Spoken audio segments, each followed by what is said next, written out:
Welcome to another in our series of Kehillat Israel podcasts. This is a recording of Rabbi Amy Bernstein's weekly Friday morning Torah study.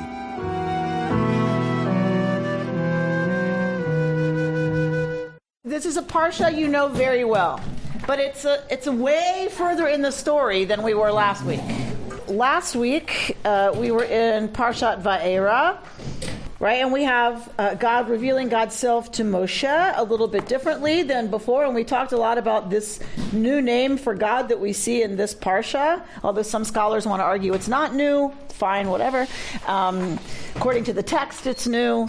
So Yud He Vav He, right?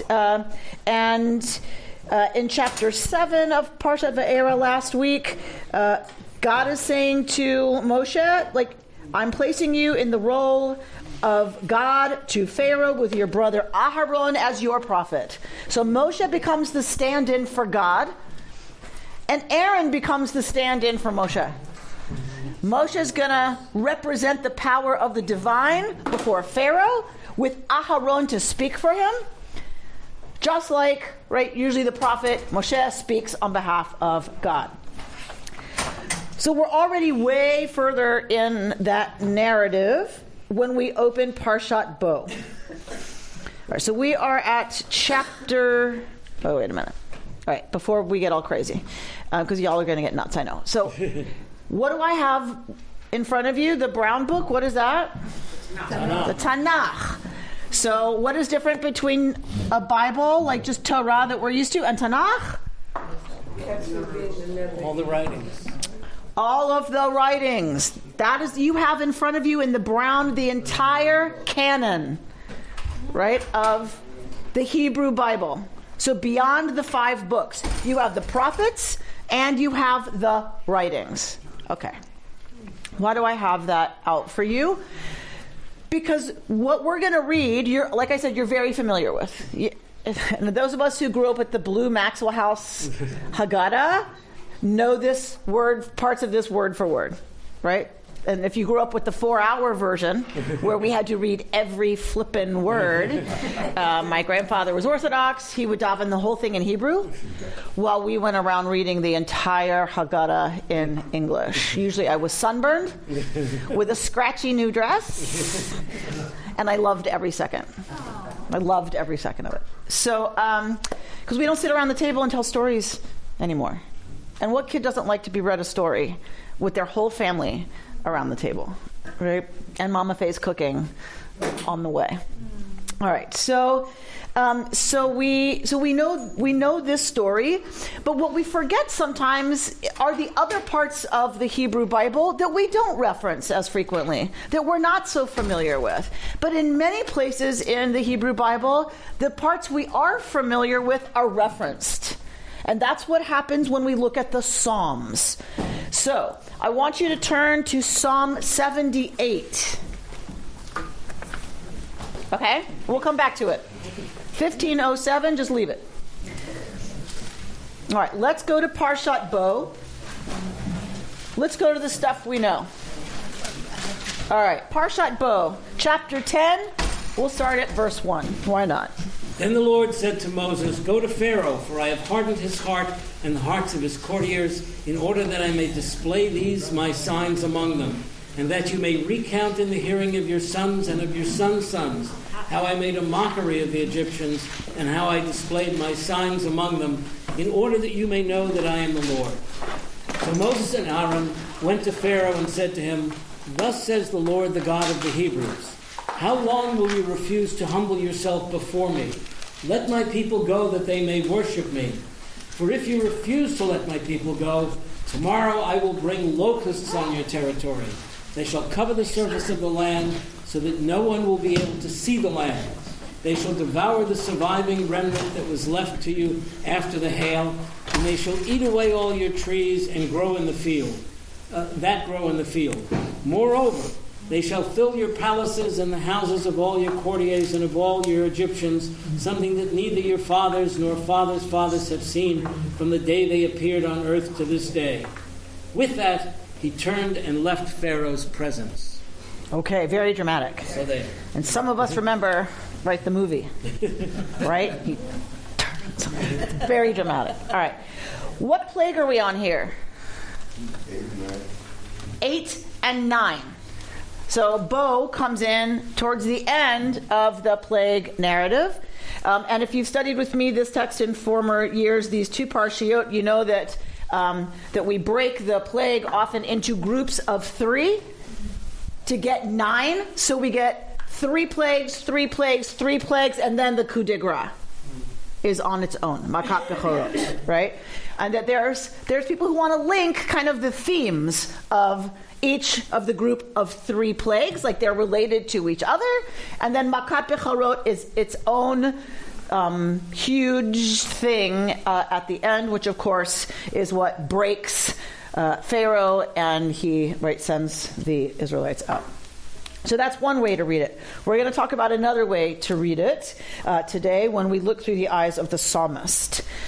But let's just stay with the pshat, with our simple understanding of the text and what's happening. God says to Moshe, right? Bo el paro. What does that mean? Literally. Come unto Pharaoh. Right? So we've preached about this before, that Bo el paro doesn't make sense any more in the Hebrew than it does in the English. What does your English say? Go to Pharaoh. Ha ha ha. Ha. Don't say go to Pharaoh. Bo el paro. Come unto Pharaoh. What does Rabbi Rami Shapiro do with this? Don't think Pharaoh's out there. Don't think Pharaoh's a king in Egypt. A power outside of you that you're going to go, confront. If you really want to effect this last push towards Geula, towards redemption, what you have to do as the leader of this people, Moshe, is come unto Pharaoh. Pharaoh's here. So the first Pharaoh you need to confront is yourself. That is the first one. There's a more radical interpretation that says God is saying, Bo el paro, come not to the Pharaoh into Moshe, but where? In ourself. Go further. Get more radical. Bo. God says, Bo el paro. In God. So if God is reality, capital R, then God contains all of reality. And God is saying, don't think I'm the warm and fuzzy, cotton candy providing deity. Bo el paro. Pharaoh and all those things that are a part of Pharaoh are also part of the divine. It's part of reality. Don't split me off. Don't separate me into being all the yummy stuff that you like. God is terrifying. God is all powerful. And God is going to do some pretty gnarly things. Right? Don't think that being in relationship to me means it's all going to be sunny and nice. Bo el paro. Paro's right here. So Christianity creates the concept of the devil to hold space for and contain this darkness, if you will. You're saying here that God is big enough and holds this larger thing. Why does Judaism give and emphasize all of that in God?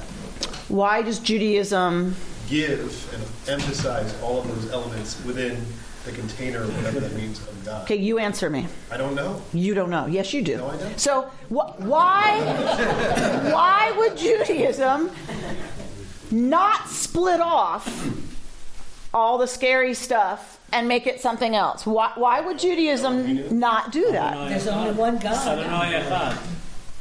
Thank you. I knew you knew.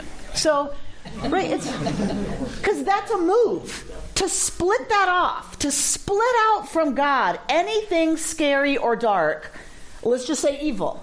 To split that off, you now have something outside of God.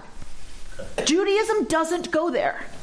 Now, I'm not saying there's one there's not one universal Jewish answer to the question, how do we deal with evil? In a world, if God is all powerful, all knowing, and all good, how do we deal with evil? There are reams of commentary and reams of philosophical Jewish books dealing with exactly that question. I'm not suggesting it's simple. What I'm suggesting is Judaism never Judaism continues to wrestle with it rather than split it off and make it demonic. Now, there is Satan in our texts. The Christians didn't make it up out of nowhere, right? Satan is ours.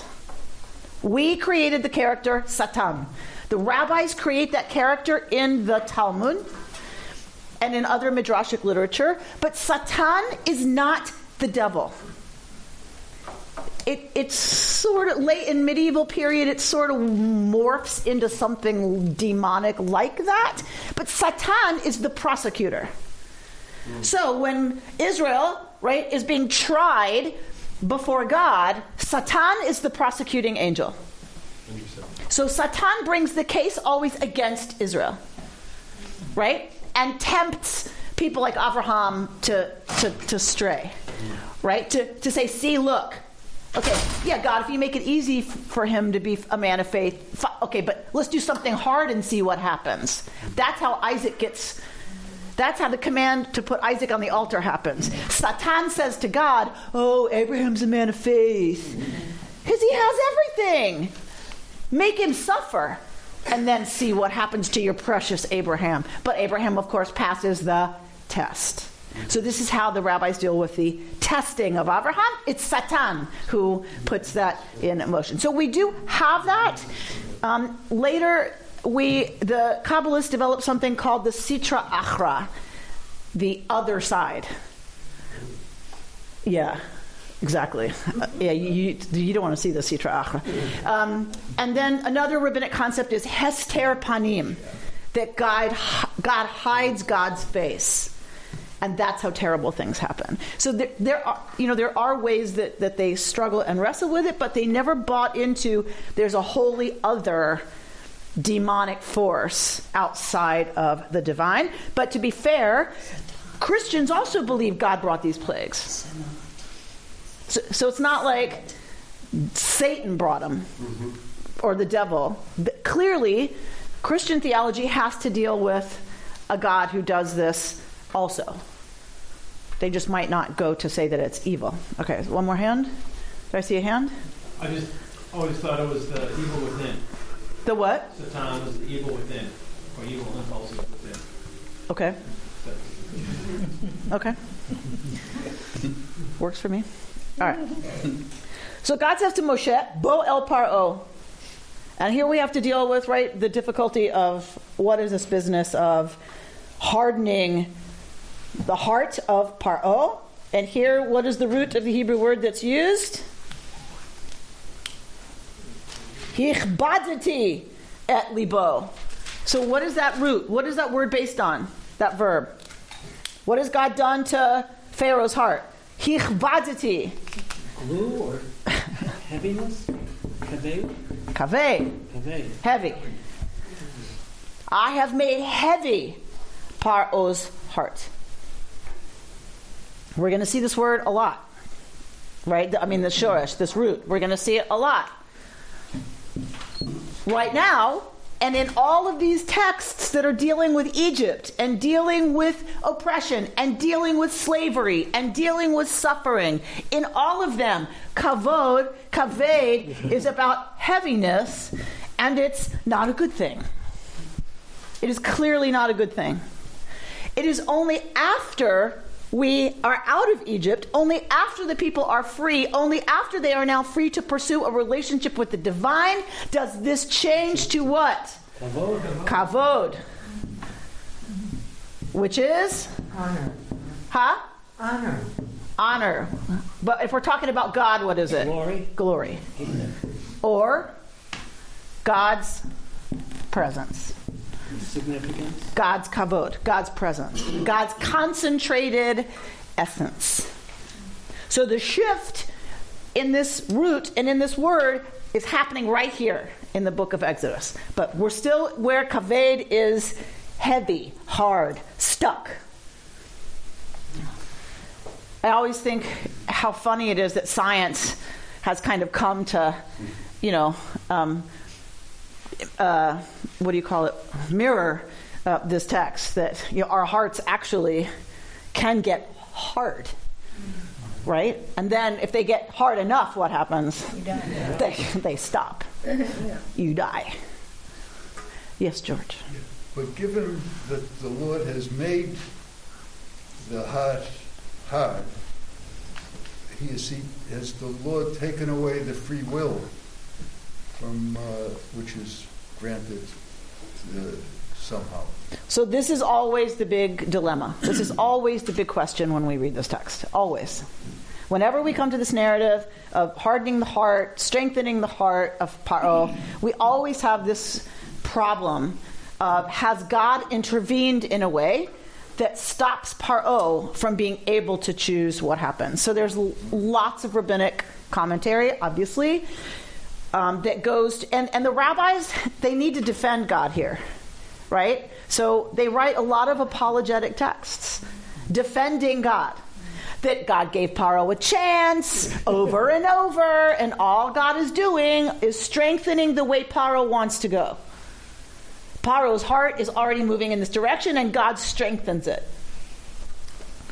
Yeah, I mean, you, if you're going to apologize for God, you have to go through a lot of that to defend, right? But the text seems pretty clear that God is doing this for a reason.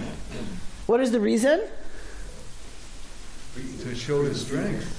To show God's strength, to show God's power, so that this will be, talked about for generations to come, that you don't mess with the God of Israel. Meaning, you don't mess with Israel. Well, since this text is written by Israel, right, you don't want to mess with Yud Hey Vav Hey, which means don't mess with the Jews. All right, it's our fantasy. We get to write it however we want. Didn't work. Didn't work. All right. Yeah, exactly. All right.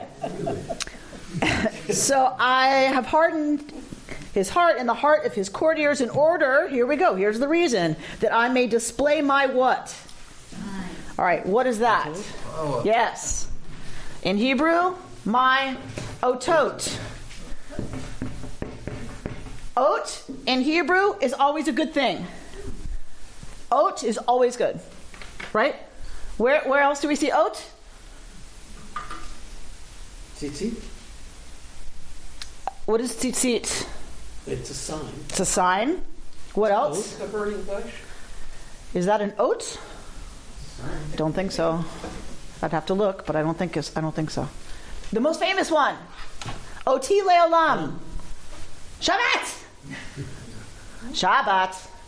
Oti leolam. It is a sign forever between me, Beini uvein bnei Yisrael, Oti leolam. Shabbat is a sign between me and Israel forever. This is an ot. Right? We wear an ot as a symbol, as a sign that points to our covenantal relationship. Yes? This is Shabbat. Shabbat is a ring, is a sign. It's the wedding ring between God and Israel. God gives Israel Shabbat as an ot, about the eternal love relationship between Israel and its God. Is it bris? Yes, and that is an ot in the flesh. The brit, it's an ot of the brit in the flesh. So ot is always good. Well, we can argue, but right, good for him. Ot is always good. A good sign. A good sign. All right. So not from every perspective. Right? Like, how great an ot is this for the Egyptians? Not good. Not so great, right? So the ot is meant to be for Israel, Jews. And then we apologize because it's not good for the Egyptians. Well, that's another thing. The ot is good for us. It's a positive because it's a sign of God's delivering power and a sign of God's strength such that you don't want to mess with Israel. That I may display my otot, my signs, and that you may recount in the hearing of your children and your children's children how I made a mockery of the Egyptians and how I displayed my ot among them, in order that you may know that I'm what? Yud Hey Vav Hey. This is how you know I am Yud Hey Vav Hey. It's through these actions. All right, so Moshe comes to Paro and says, Ko Amar Yud-Heh-Vav-Heh. Here's what Yud-Heh-Vav-Heh has to say, right? How long will you refuse to humble yourself? Let my people go, that they may worship me. All right. Does God say, let my people go because they shouldn't be enslaved? No. Let my people go because you're making them suffer and people shouldn't suffer? No. Let my people go because they're going to move to Israel and I'm going to make of them a great nation. Does God say that? No. What does God say? They may worship. Let them go that they may worship me. Okay. Because they couldn't do that in Egypt? Why not? They were not physically free. But if Pharaoh allows them to worship Yud-Heh-Vav-Heh, how come they can't just worship Yud-Heh-Vav-Heh there? Right? Okay. Doesn't seem to make a lot of sense, but okay. But God promised Abraham. What? There is that. What? That he would make of them a great That nation. has nothing to do with this. Right? Like, this doesn't say anything about that. Let them go that they may worship me. How come they can't worship right where they are? Maybe they're turned off by being slaves, and so they choose not to. Okay. So let my people go out of the condition in which they are. Because in this condition, they can't really worship me. But Moshe elsewhere says, we need to make a chag to Yud-Heh-Vav-Heh for how long? 3 days. So Moshe doesn't say, let my people not be slaves anymore, because as slaves they can't worship me. Moshe says 3 days. All right. So, and if you don't, what's going to happen? Locusts, right? Locusts are going to be everywhere. We know that swarms of locusts destroy the food supply of the place that they the verb is gone. Eat, land. Like when you get a really bad invasion of locusts, it destroys the grain, it destroys the food supply. And this happens lots in the Near East. Lots. So this is not unusual. This is, as we talked about before, the plagues are not something that would have been unusual. That is not what makes them otot. That is not what makes them signs. That is not what makes them miracles. Perhaps the intensification of them is a little bit of an oat, but what is the main mark that this is a sign that Yud-Heh-Vav-Heh is at work? Because Moses says this is going to happen, okay. Because Moshe says, tomorrow this is going to happen if you don't listen, and tomorrow it happens. That's the oat. Not, the miracle is not the locusts. Locusts are like, duh. Locusts destroying fields, duh. That is not a miracle. The miracle is that it happens when Pharaoh refuses God's command. Always, that's the miracle. Okay. So, same here, right? And like it's terrible and horrible and, right? There you go. All right, so what's the response, Bert? Pharaoh's courtiers said to him, how long shall this one be a snare to us? Let the men go to worship the Lord their God. Are you not yet aware that Egypt is lost? So Moses and Aaron were brought back to Pharaoh, and he said to them, go worship the Lord your God. Who are the ones to go? Moses replied, we will all go, young and old. We will go with our sons and daughters, our flocks and herds, for we must observe the Lord's festival. But he said to them, Lord be with you, the same as I mean to let your children go with you. Clearly you are bent on mischief. No, you menfolk go and worship the Lord, since that is what you want. And they were expelled from Pharaoh's presence. All right. So Pharaoh's courtiers are starting to turn. We often forget this part. That Pharaoh not only doesn't listen to Moshe and Aharon, Pharaoh doesn't listen to his own advisors. Could you imagine that? No.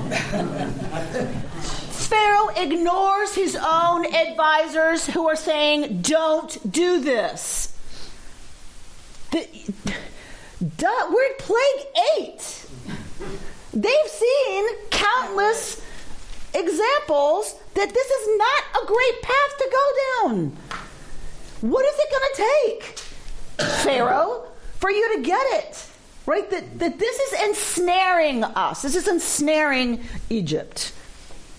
So they say, let the men go.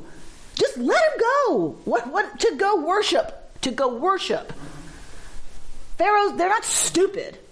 Don't let them go. If you keep their children and their women, how far are they going to go?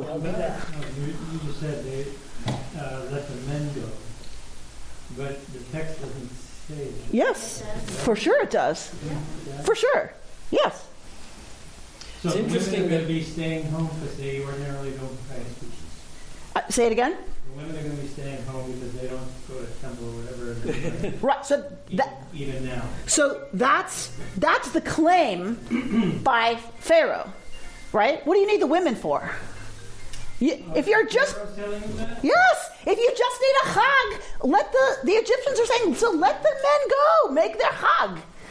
Go make your chag. What do you need women for? Right? Is this a plea for equality? No, mapitom. So, what is it a plea for? Well, Moses says... Is Moshe really planning just to go have a chag and then come back? No. They're holding the women for ransom, basically. Yes. If really what you want is a chag, if really what you're going to be doing is a religious festival, okay, men, go. Have a party, right? But your women and children are staying here. They are being held hostage. Absolutely. And we have the proof text right here. Moshe says, we will all go. Right? All of us will go, young and old, sons and daughters, flocks and herds, all of us, to observe the Lord's festival. Does Pharaoh buy that? No. Absolutely not. Pharaoh's not stupid, right? And this is tangled English, but the Lord be with you the same as I mean to let your children go. I'm not stupid, Moses, right? No way am I letting your kids go. No way, because what? He says it clearly, right? You are bent on mischief, right?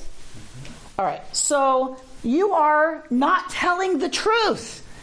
If you insist on taking your kids, and again, the English does not come near the Hebrew. What is Pharaoh's answer in Hebrew? Ra'ah neged pnechem. Evil is against your faces. Right? You are bent on ra'ah. You are bent on evil. And don't think I don't know it. And is Pharaoh wrong? Nope. Pharaoh's not wrong, and Pharaoh's not stupid. All right. So Pharaoh says, if you're going to insist on your kids, get out. Because now you're bugging me, right? Because now it's just a bold-faced lie. I can see right through it. Get out. We're done. How am I going to talk with you when you are obviously full of it? Get out. All right. 12. Then the Lord said to Moses, hold out your arm over the land of Egypt for the locust, that they may come upon the land of Egypt and eat up all the grasses in the land, whatever the hail has left. So Moses held out his rod over the land of Egypt, and the Lord drove an east wind over the land all that day and all night. And when morning came, the east wind had brought the locusts. Locusts invaded all the land of Egypt and settled within all the territory of Egypt in a thick mass. Never before had there been so many, nor will there ever be so many again. They hid all the land from view, and the land was darkened, and they ate up all the grasses of the field and all the fruit of the trees which the hail had left, so that nothing green was left of tree or grass of the field in all the land of Egypt. When there's a famine in the ancient Near East, in our text, where does everybody go? Egypt. Because Egypt's always got food. Up the Nile. Whenever there's a famine, the Israelites go to Egypt. Famine is often caused by a lack of Water. which kind of water? Rain. Yeah. In the ancient Near East, in Israel, rain. Egypt is not dependent on rain. Egypt is dependent on the Nile. So Egypt's food supply is generally safe. So even with the plague, it's not that there was no Nile. The plague is that, fine, you have lots of food. What good is it going to do you if the locusts eat it? You don't get to eat it, Egypt, right? So here's the plague. The locusts come and they eat absolutely everything. Now there's no food in Egypt, right? So we often think of the bugs as the plague. That's not the plague. The plague is there is now no food supply, right? So even if the locusts go, you still have no food, right? And so you can imagine this is about panic. This is about a crescendo. We're starting to get to the real, top of the panic in Egypt. Now they have no food. So even if Pharaoh manages with his magicians or whatever to get rid of the locusts, it's too late. The consequences have already been put into effect. Now Egypt is on the brink of starvation. All right. Right? All right, go on to 16. Pharaoh hurriedly summoned Moses and Aaron and said, I stand guilty before the Lord your God and before you.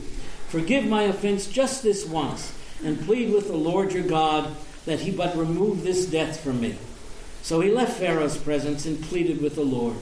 The Lord caused a shift to a very strong west wind, which lifted the locusts and hurled them into the Sea of Reeds. Not a single locust remained in all the territory of Egypt. But the Lord stiffened Pharaoh's heart, and he would not let the Israelites go. Okay, so Vayimahar Paro likro Moshe Aaron. Pharaoh hurries to call Moshe and Aaron, right? Emergency. The bat phone, right? And what does Paro say to Moshe and to Aaron? Chatati lefanecha. Oh, sorry. Chatati la'Adonai. Right? I have sinned to Yud-Heh-Vav-Heh, your God. Elohechem lachem. I have sinned. Okay? So what does that mean? Right? He's acknowledging God as his master to some extent. So to some extent, Pharaoh acknowledges that he has wronged Yud-Heh-Vav-Heh. Right? But usually you don't call it a chet, you don't call it a sin, unless you somehow buy that that's a deity. You don't use the word chet when you do it to somebody else, right? That's a crime or a betrayal. You don't use chet unless you're talking about wronging a god. So Pharaoh acknowledges that Yud-Heh-Vav-Heh is a god, right? That's not a problem for Pharaoh, because Pharaoh has a pantheon, and everybody knows there's gods everywhere, of course. Every people has their god that protects them. Every place has their god that protects it, right? So it's not a problem for Pharaoh that Yud-Heh-Vav-Heh is a god, and now Pharaoh gets it, you have ticked off Yud-Heh-Vav-Heh. That's a chet. All right, so he owns that. I have cheted against Yud-Heh-Vav-Heh. All right? So I'm sorry. Right, I want forgiveness for this chet that I've done. So 21. Then the Lord said to Moses, hold out your arm toward the sky that there may be darkness upon the land of Egypt, the darkness that can be touched. Moses held out his arm toward the sky, and thick darkness descended upon all the land of Egypt for 3 days.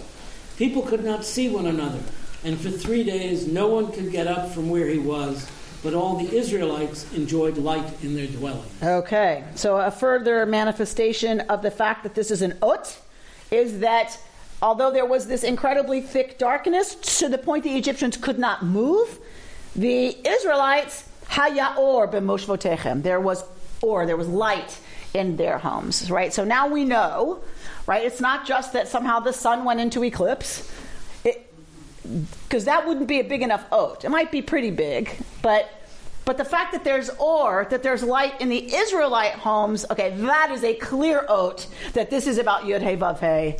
delivering darkness onto the Egyptians. There are reams of commentary written about what is this choshech. Reams. What do you mean they couldn't move? Like, just because it's dark doesn't mean you can't. I mean, you can feel your way out of your house. Like a fire. Right?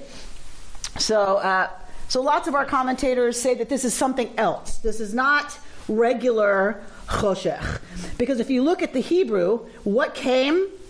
Vayehi choshech afela bechol eretz Mitzrayim. It's choshech afela. So they seize on this word afela. What does that mean? How does your translation deal with afela? Darkness that can be touched. Is that what your translation says? The darkness that can be touched. Very interesting. Same with the women's commentary? Interesting. Mine says a thick darkness. Right. Yeah, it says that after that.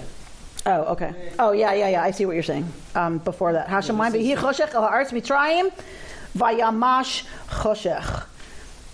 Very interesting. Okay. So these translations already are taking into account some of the commentary, right? It's not just darkness. It's darkness that is so thick you could feel it. So it's a darkness that's pressing on the Egyptians, not just a darkness that's an absence of light. Like a fog? So something that has substance to it that prevents them from being able to move about as they're used to. But there's or in the homes of the Israelites. Right? There's no warning. And so Moses doesn't warn Pharaoh. So this is part of when you look at the map of all the plagues, it's like there's a warning, then Aaron does something, or there's a staff that gets thrown, or there's a thing, or there's a not, or there is, or there's not. So this is part of the orchestration and the calligraphy, the choreography of the plagues. And there's lots of study that goes into that. Okay. All of a sudden it turns dark. And ostensibly nobody knows what's going on, right? So Pharaoh, though, panics, right? And says, okay, that's it. Go, you, your women, your children, I don't care. Go, get out. We're at verse 24. Go, get out. But your flocks, stay here. Right? So darkness, how does he know that if everybody that he knows is in darkness, how do they know that the Israelites are in light? Maybe they know the Israelites live over there in that neighborhood. They can't see it because they're in darkness. But if there's darkness and somebody else, and there's light coming out of their houses, you can see the light. Who knows? The sign is for, right? This is so Israel knows its God is on the way, right? This is a hopeful sign for them that their houses are not dark, right? And for us, the reader, this is absolutely indication, right, that clearly this is a plague on Egypt, not on the Israelite houses. And so go. Only your flocks will stay. So he's ready to let all of the Israelites go, but leave your flocks. Why? Money. The sustenance, the food. If you leave without your flocks, you can take your peanut butter and jelly sandwich and your little juice box and your, protein bars. That's not going to sustain the people for very long. Right? Okay, go make your festival. Fine. But your flocks, right? Your wealth, your sustenance, everything stays here. Because you're coming back in 3 days? Because you're coming back in 3 days. What do you'll take a sandwich. You'll take some chips. You'll be fine, right? All right. So this is Pharaoh's response, right? And is Moshe going to buy that? No. You yourself must provide us with sacrifices and burnt offerings, and we're taking our flocks. Right, but the argument could be we have to make offerings from our flocks. We have to take the flocks. Or how are we going to worship? Worship involves the sacrificing of animals. Duh, Pharaoh. But now Moshe's getting a little cheeky. Moshe's getting a little chutzpahdik. Right? Not only are we taking our flocks, but you're going to provide the sacrifices. On top of that, not a hoof shall remain behind. says Moshe. Mexico's gonna Right? You gotta love that. And because we're going to take from them, right, to worship God. But God stiffened Pharaoh's heart, and Pharaoh would not agree to let them go. Pharaoh says, "Begone from me." Okay, so what does Pharaoh say now? "Take care not to see me again. For the moment you look upon my face, you shall die." And Moses says, "You have spoken rightly. I shall not see your face again." Right? So this moment between Pharaoh and Moshe that I just love. B'yom ro'atcha fanai tamut. The day you see my face again, you will die. Right? And Moshe says, right? Ken dibarta. Right? You're absolutely right. Ken dibarta. You spoke absolutely rightly. Lo osef od ra'ot panecha. I will never see your face again. All right. So Moshe has complete trust that they will be delivered. We know the end of the story. Yeah? What comes next? The death of the firstborn. Makat bechorot. Okay. Look at Psalm 78.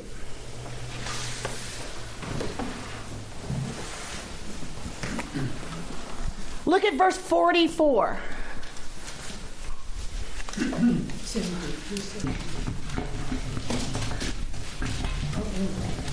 All right, we've had Bert read. Let me have a woman read. 44. He turned their rivers into blood. He made their waters undrinkable. He inflicted upon them swarms of insects to devour them, frogs to destroy them. He gave their crops over to grubs, their produce to locusts. He killed their vines with hail, their sycamores. Okay, stop. Go on. He gave their beasts over to hail, their cattle to lightning bolts.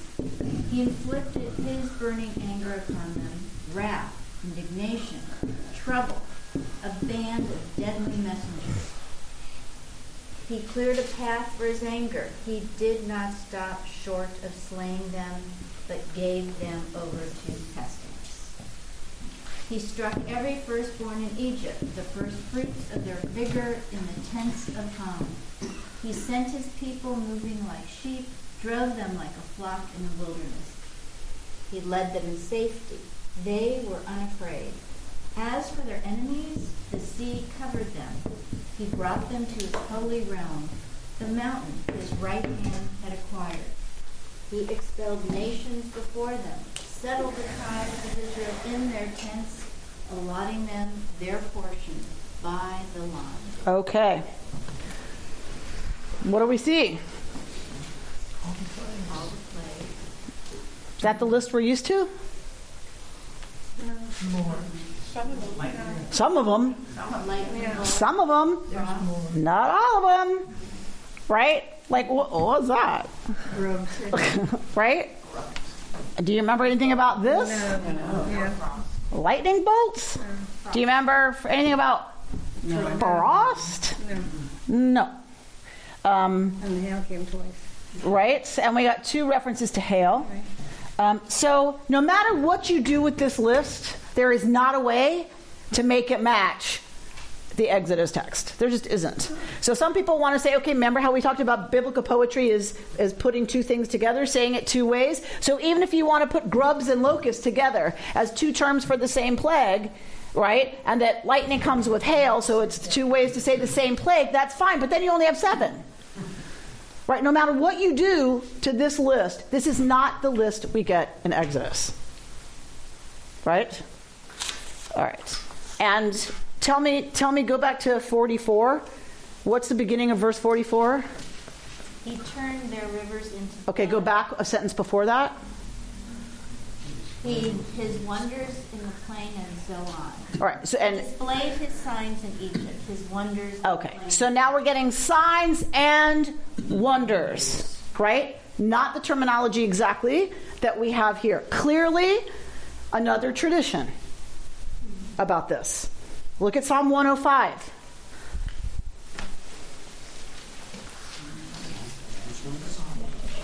Psalm 105. So you have to go ahead.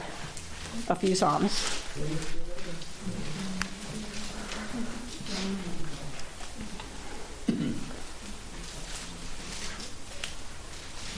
You got it? Yes. Read it, verse 28, please. Lim. He sent darkness. It was very dark. They did not defy his word. He turned their waters into blood and killed their fish. Their land teemed with frogs, even the rooms of their king. Swarms of insects came at his command, lice throughout their country. He gave them hail for rain and flaming fire in their land. He struck their vines and fig trees, broke down the trees of their country. Locusts came at his command, grasshoppers without number. They devoured every green thing in the land. They consumed the produce of the soil. He struck down every firstborn in the land, the first fruit of their vigor. He led Israel out with silver and gold. None among their tribes faltered. Okay. So we see, again, another list that now has, right, some other stuff, the flaming fire, the light. So, again, it is a similar list. Now, these are referred to as otot umoftim. So there are other traditions preserved within the biblical text of the Psalms. And remember, often the Psalms is some of the oldest material that we have. So, Older than Torah? yes. So it depends which psalm, but right. So, but we tend to think, if it happens after Deuteronomy in the book, it's newer material, right? And were the Psalms written by King David in the year 1000 BCE? No. Okay. So we have to look at the Psalms and date those texts, but I just want us to get used to thinking when we're looking at Psalms, we are often looking at the preserved tradition until the Torah. So we have variant traditions of the plagues, what they're called, not just the actual plagues, but what they're called. Otot umoftim, right? So only in the Torah here all we get is oats. These, so it's. I just want to lift up that we tend to open this text and this is what happened. Not even in our own tradition do we have an understanding of this is exactly what happened. And in this order, notice darkness comes first in Psalm 105, right? Darkness, it's choshech then dam. Blood, darkness, then blood. So there is not one preserved tradition about what the plagues were and in what order. We have a tradition in Exodus. I have two questions.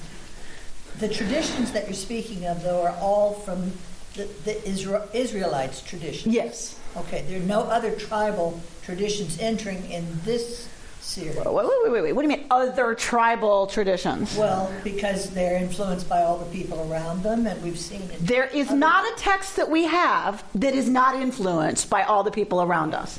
And the second question, there's a question of translation, as we see all the time.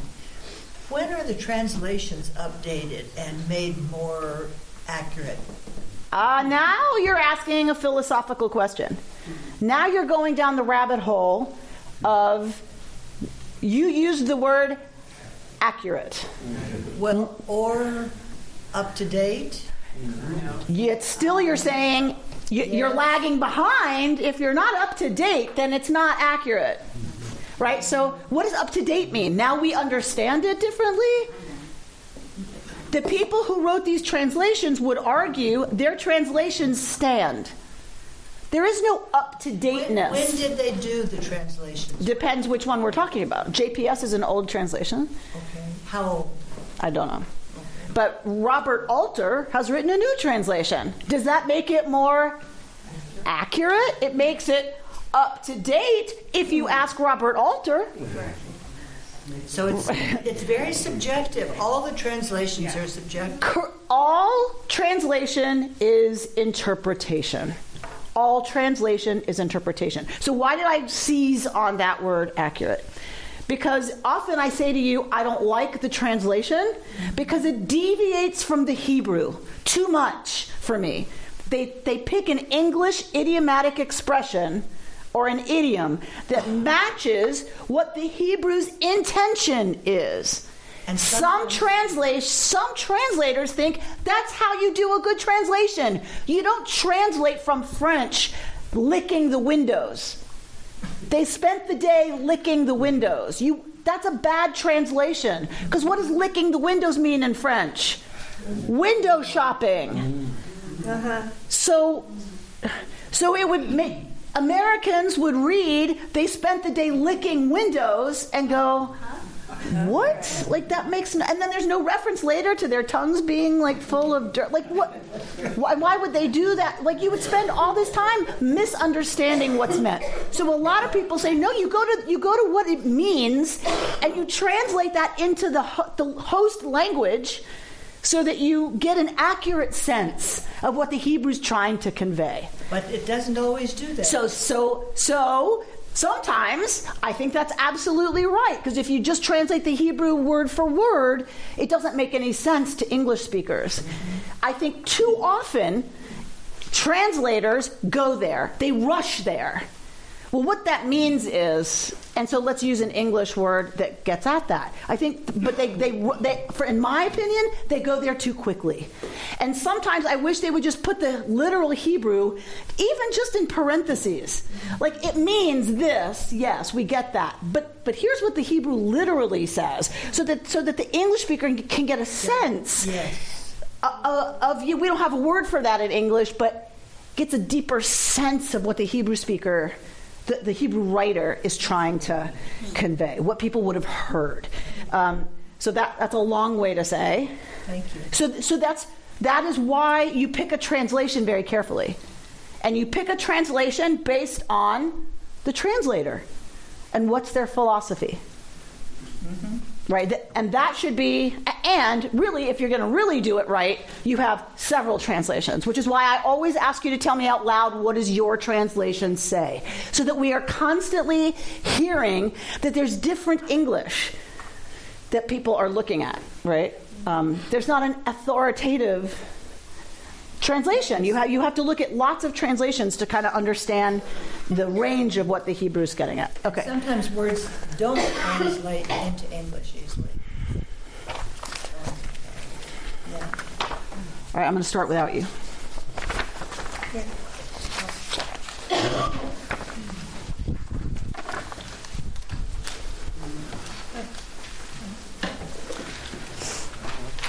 So often when we're studying this text and we're getting into the weeds, is that my original? That's my original, thank you. When we're getting into the weeds, which you know I love, as every good nerd loves to be in the weeds of this stuff, we forget to zoom back out. So what has some of our tradition done with this text? Because we have to live with some pretty uncomfortable stuff as moderns, don't we?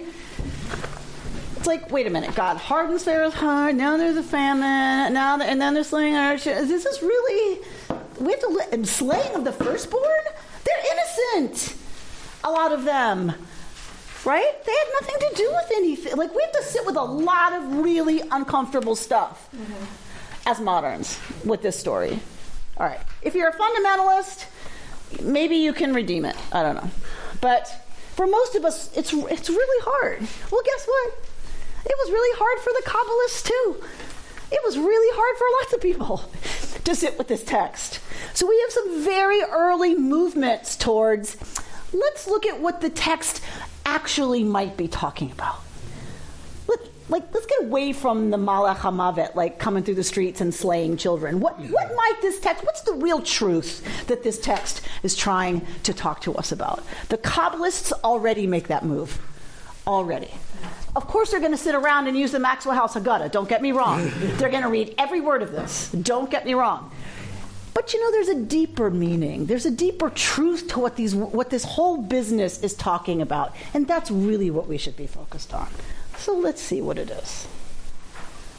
Before Moshe and Aaron approached Pharaoh for the 8th time, which is where we are, God said to them, "For I have hardened his heart and the heart of his servants, that I might shew these signs before him." Gotta love this translation. "And that thou mayest tell in the ears of thy son and thy son's son," and blah, blah, blah, blah, blah, blah, blah. Okay. What is this? Who is this? I don't know. Text is this? I don't know. Oh. This I failed to preserve. I meant to look up a sentence to see if I can find it online. The scale of this passage speaks of the majesty of the creator of the universe and the effect on human history of divine intervention, which can override the world of natural laws. Of course. On the individual level, the effect of such an intrusion into a routine existence usually profoundly shakes the person out of his habits and opens up questions as to the meaning of life, right? My car, my Ford SUV left the road in Duluth because I hit black ice that I just thought was wet street. My Ford Explorer left the road, wound up face down in a ditch. I had been rushing that morning and did not have on my seatbelt. I took out a telephone transformer, like one of those big boxes, took it out. Not a scratch. Not a bruise.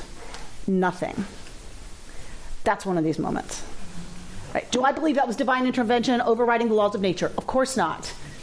But yes, it was, right? So it's like, right? Of course. How else can you explain it? Right? But so of course not. But this is one of those moments. And every minute since then, I've experienced as gravy. Doesn't mean I don't fetch and whatever.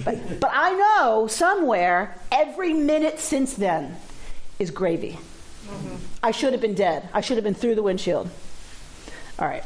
So when that happens, what is the effect on the human, right? When that intrudes into our routine existence, it usually profoundly shakes the person out of her habits and opens up questions as to the meaning of life, for sure, right? Anyone on an inner path knows of at least one miracle in their life that has awoken them out of a spiritual sleep.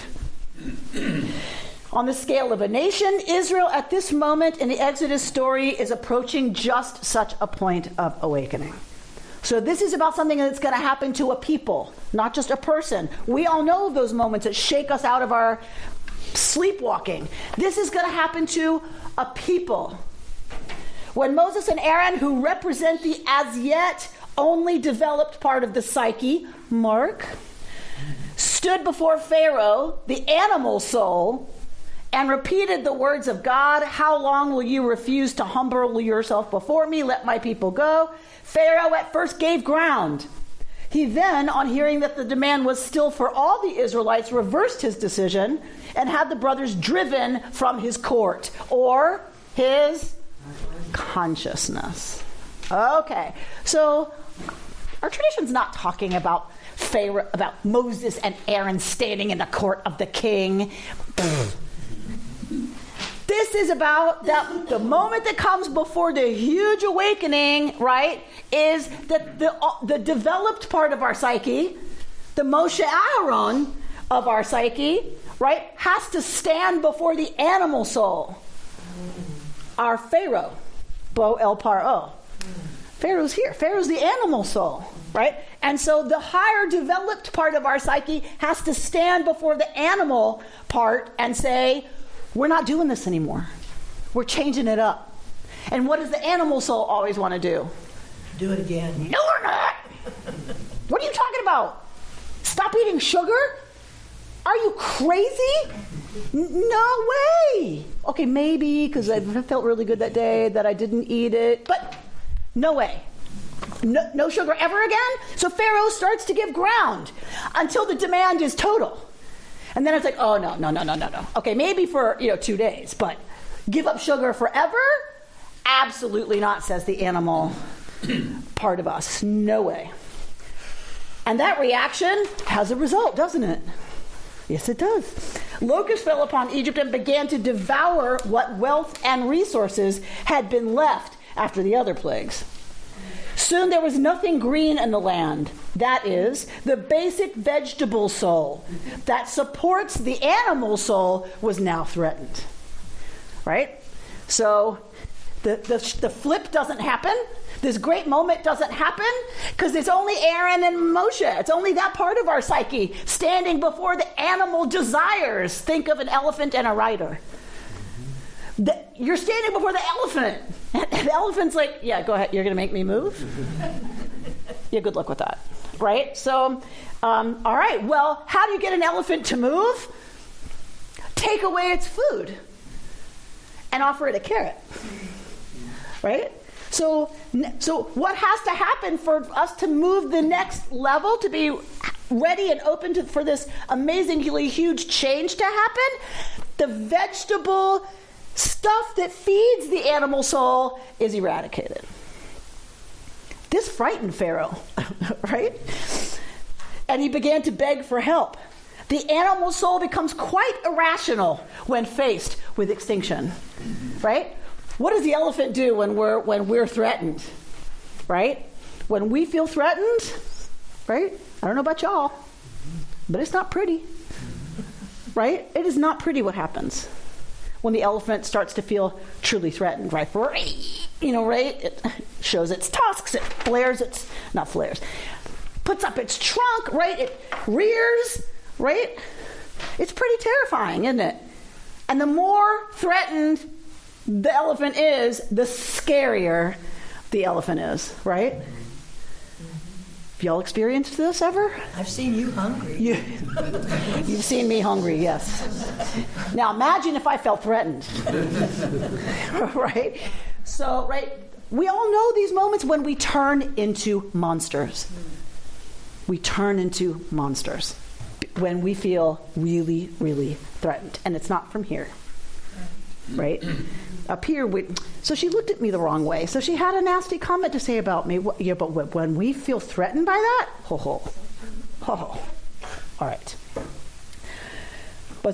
However, he yet again became self-assured once the locust had gone, and Egypt was no longer threatened. The 9th plague of darkness then descended upon all of Egypt, except for the land of Goshen, where the Israelites were.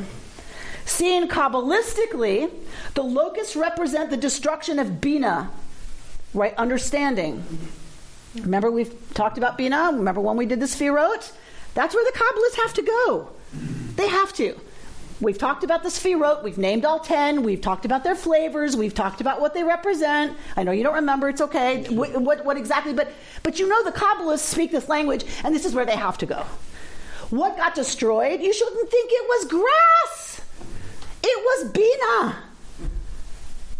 It was Bina, the life form system of Egypt, while the darkness is the curtailment of Chokhmah, of wisdom, the life force itself. Remember when we talked about how the universe comes to existence? Chokhmah da'at Bina. Yes? Bina, the mother. Right? Chokhmah. Okay. So, Chokhmah Bina da'at, I should say. All right. So, Chokhmah is the absolute life force. That is what the darkness is curtailing. Thus, during the darkness, no Egyptian stirred for 3 days. This created a situation of total paralysis for both the vegetable and animal level of Egypt, and so Pharaoh was forced to summon Moshe and tell him to take the Israelites and go worship his God. However, this was on condition that the flocks must be left behind. That is, the natural wealth or vitality of the Israelites was to be retained by Egypt. Moses said Israel needed the flocks for food and for sacrifice, but Pharaoh reacted as only the panic-stricken animal soul can, by dismissing the whole business from his uncomprehending mind and threatening death if he should ever see Moshe again. Moshe responded gravely, saying, "Indeed, I shall never see your face again." In preparation for the separation of the two nations or levels, so now, right, the Kabbalists are now talking about all of this is happening all within us. In preparation for the separation of the two levels, here represented by the two nations, the divine now instructed Moses to get the Israelites ready. How are they to get ready? They were to approach the Egyptians and ask them for jewelry and gold, that is, for the riches of the physical world. Interesting that our spiritual teaching doesn't say, if you want a spiritual transformation, go sit on a mountaintop, away from the material. No. Our tradition says if you want to open up a real possibility of a real separation between the icky and the you that's ready to be transformed, go to the spa. You need the riches of the physical world to support the separation of the you that's going to be free. It doesn't, you have to be comfortable. It doesn't mean materialism. It doesn't mean acquisition is the way. Acquisition is, comfort is part of security. If you're worried about you don't have enough, or you don't have this, you don't have that, or you're sleeping on the ground, who's ready for spiritual transformation? Right? But at a nice ashram, a little glamping, there's a king-size bed in the tent. You can hear the animals, but you're in your lovely little scented, right? Aromatherapy. Sweet, right? Okay, I can do this. I can camp. Look at me. Look at me on safari, right? Then they were to prepare for the Passover, which was a ritual especially designed to draw all the people or the different aspects of the psyche together into a coordinated whole, and so make this momentous time into a profound initiation. The individual parallel is often the same, in that some ritual act is performed to mark a change of state. In some traditions, there are elaborate ceremonies. In others, a simple but potent gesture is made to indicate the passage from bondage to freedom. So we have the Pesach ritual still. So the Israelites, when do they make their first Pesach? In Egypt. They make their first Seder. Bonagi, they had a Seder, right? That's rabbinic, but Bonagi, they do the Passover ritual. They do the rite of the Pesach in Egypt. So we tend to think of it as the festival, the ritual, the celebration that marks freedom. This is saying it's the ritual that prepares them to be able to believe they will leave. It is what prepares them to be ready to take those steps and follow the crazy guy who says all of this tomorrow will be gone. The world is going to completely flip on its head, and Egypt's going to be gone as the greatest empire ever known in the region. You're crazy.